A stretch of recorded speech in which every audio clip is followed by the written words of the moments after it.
حضرت غوث اعظم رضی اللہ عنہ کے 100 واقعات کے حوالے سے قصہ نمبر 84 یعنی 84۔ جو بچ جاتا وہ اپنے لیے رکھ لیتے تھے۔ سماعت کیجیے۔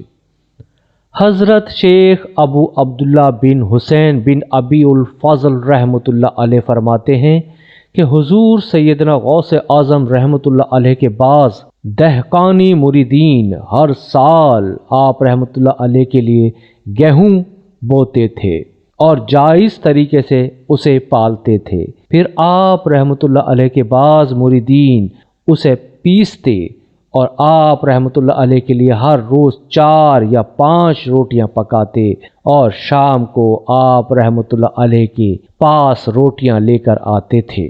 آپ رحمۃ اللہ علیہ حاضرین میں ایک ایک ٹکڑا تقسیم کر دیتے اور جو بچ جاتا وہ اپنے لیے رکھ لیتے تھے۔